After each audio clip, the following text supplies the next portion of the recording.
Hello everyone and welcome to the City of Coeur d'Alene Wastewater Utility Department. Today we're going to be taking a tour of our treatment plant. Wastewater treatment all begins in our screenings building. The first thing we need to do with the incoming wastewater is to screen it for items such as hair, toilet paper, what we refer to as rags. In front of you are two bar screens. These bar screens have vertical bars that extend down into the wastewater. Their purpose is to grab onto any of those long items that you can imagine, like the hair or the toilet paper. You can see these flights going, rising up and down. They're actually cleaning those bars. We'll take a look on the back side to see what that looks like. Below the screens, you can see a horizontal chute that captures those rags that are screened out. Once enough rags pile up, water will flush the rags down the chute, there's some now, to our washer and compactor. The washer and compactor will actually grind, wash, and then dry those rags. The other item we remove in the screenings building is grit. Grit is all the inorganic rocks and things like that get into the wastewater stream. These are terrible for the process and must be removed before treatment begins. The grit is separated and then pumped through these cyclones, which helps to dry it, sending more water one direction and more of that grit the other. Inside here is a pretty thick slurry of grit.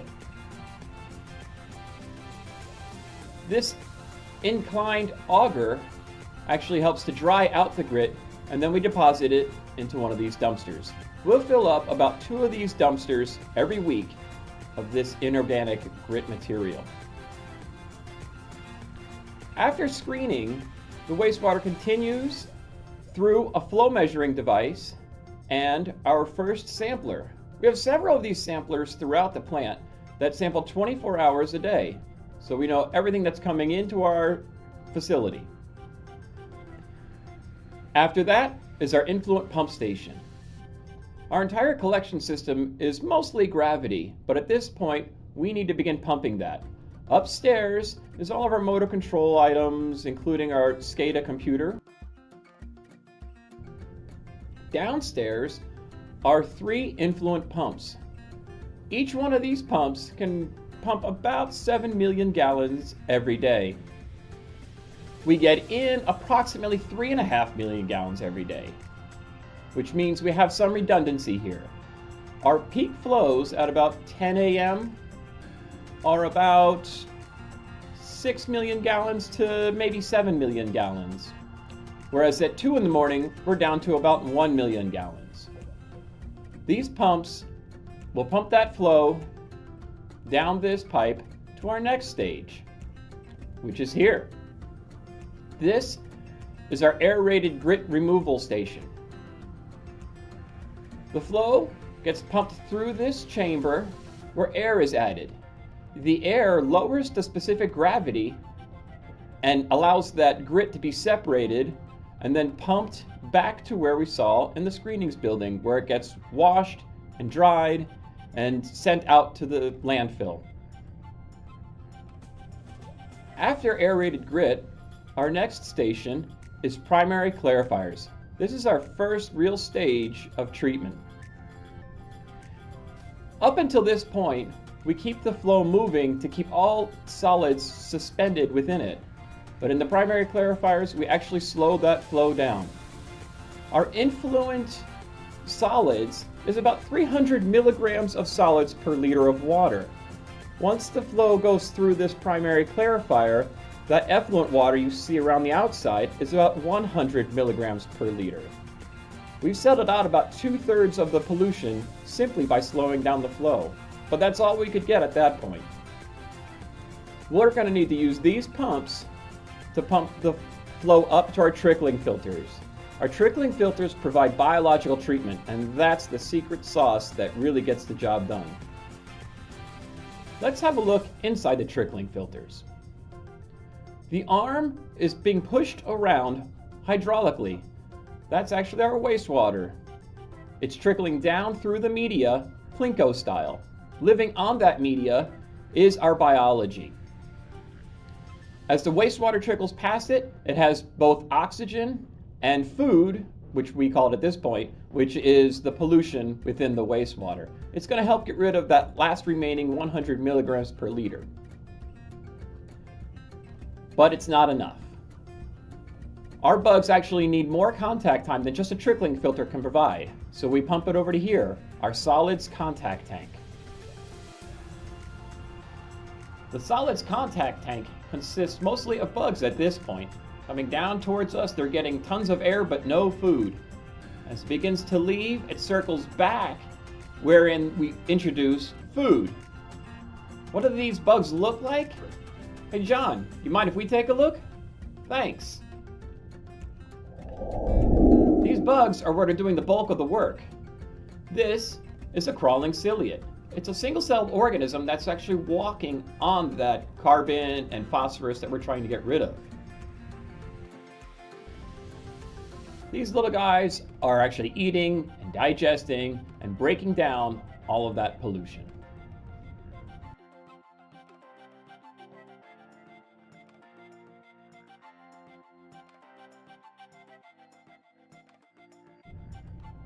Up next, we've got a stalked ciliate. These little guys are quite different in that they physically attach themselves to the mass. You can also see the rotating cilia around its mouth, or the bulb. He's actually using that to bring the food into his mouth.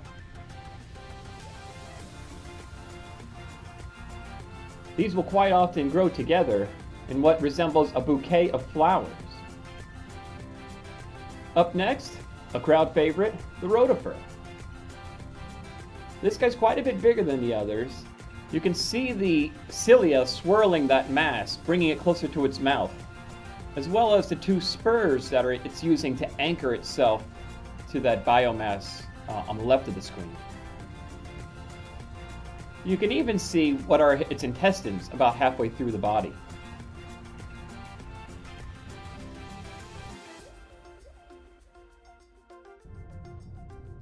Even bigger still, the roundworm. You can see on the front those two false eyes that help it with predation. You can also see the undulation of the body as it's moving the material through its intestines and breaking it down.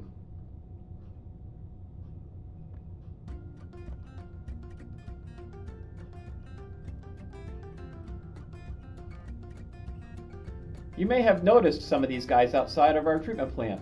The artist affectionately referred to them as the cleaning crew. Back to our solids contact tank, all those bugs are in here with the air breaking down those last little bits of food.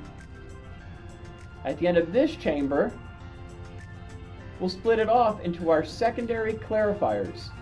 Our secondary clarifiers work much like the primary clarifiers, only this time we've had biological treatment and can get much better removal.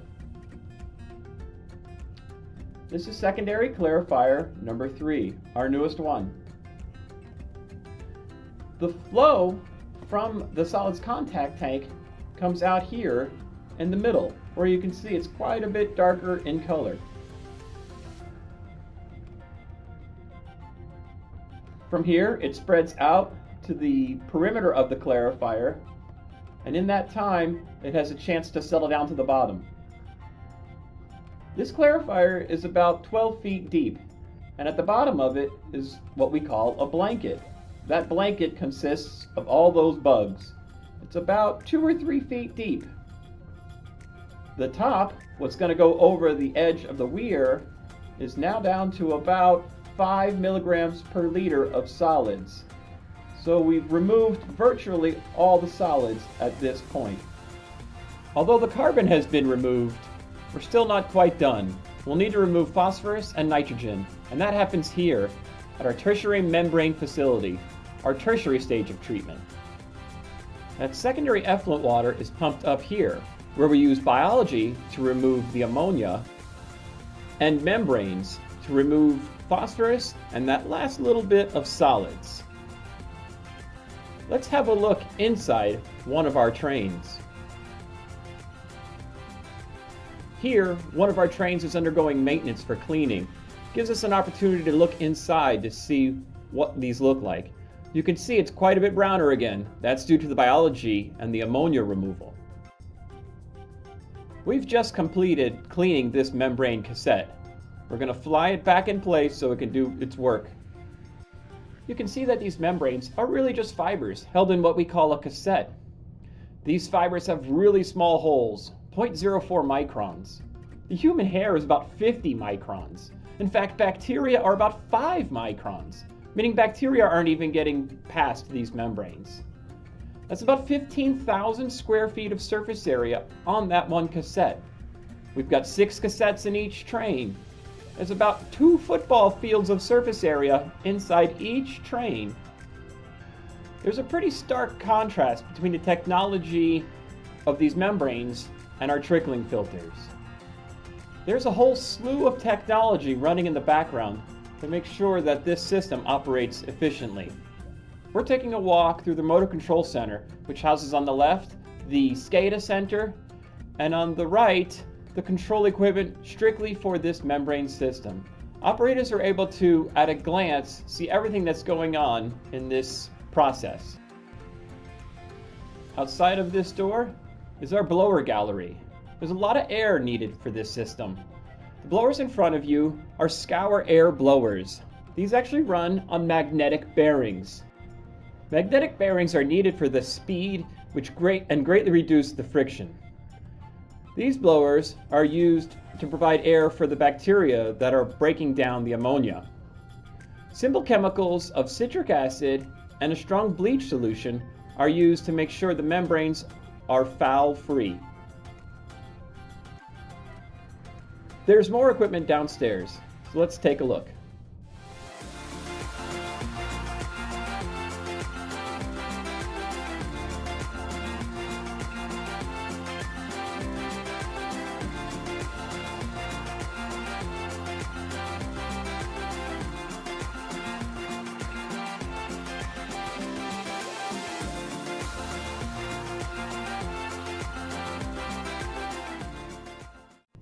Those 3 red cones in front of you are strainers.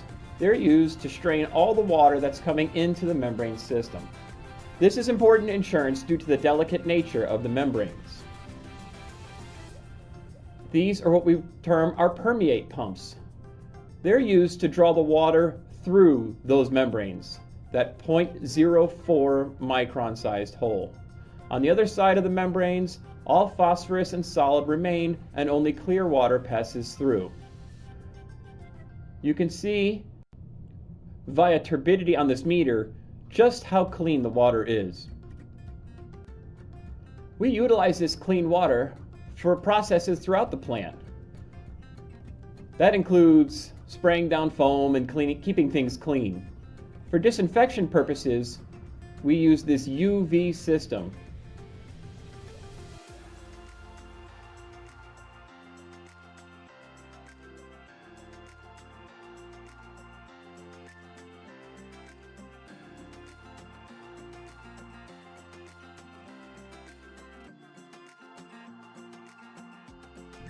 This is an important resource for us.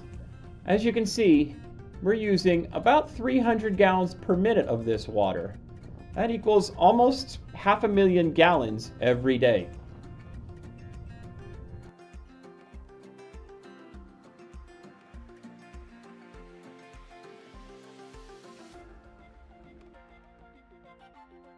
Another key part of this system is our ChemScan.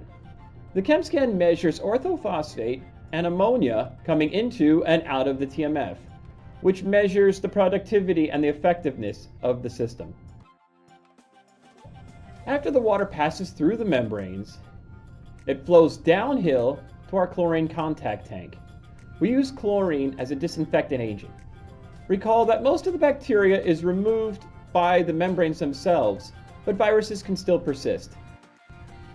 Chlorination, followed by a sulfur dioxide for dechlorination, ensures our product is clean and safe to be placed into the river. Of course, prior to discharge, we do final sampling to make sure our process worked. So now we've seen what happens to the water and how clean we can get it. But what about the solids that settle in the bottom of this clarifier? Well, they head into this room.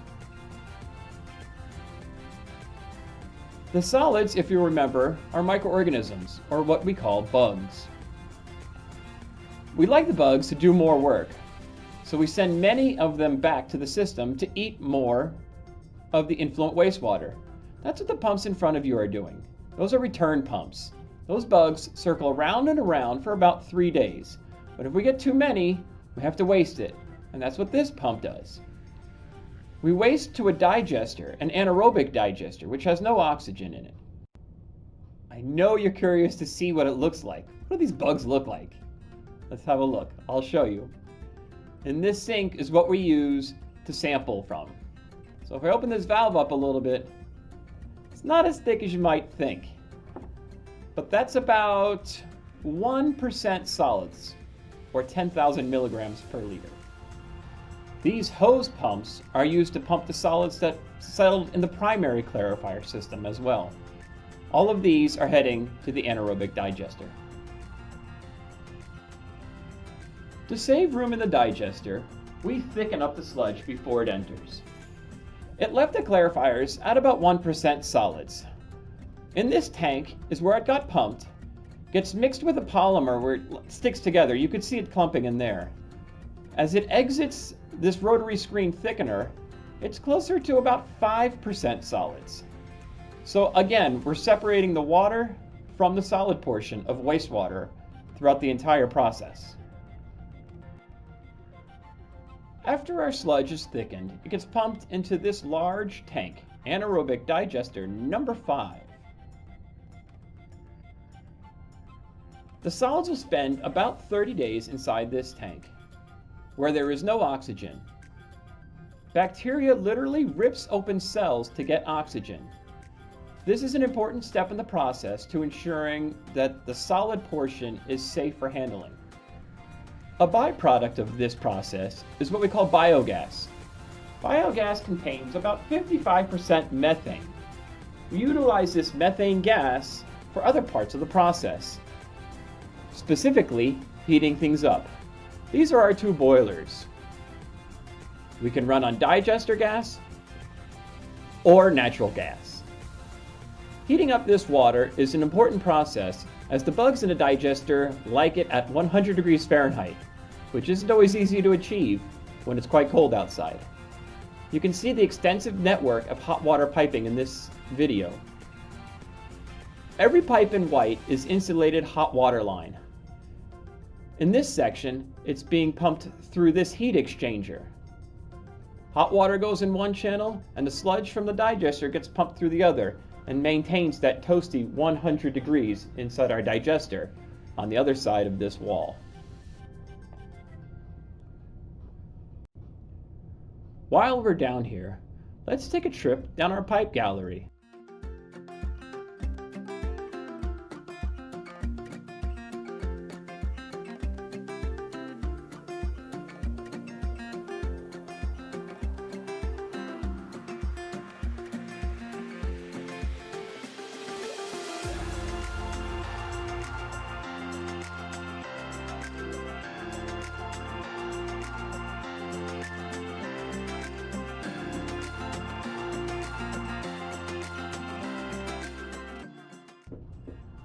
As you can see, that hot water piping spreads throughout the plant. We use it not just for heating anaerobic digester number 5, but also up here, anaerobic digesters 3 and 4. It's also used to heat every building that's occupied by people. This saves us a significant amount of energy.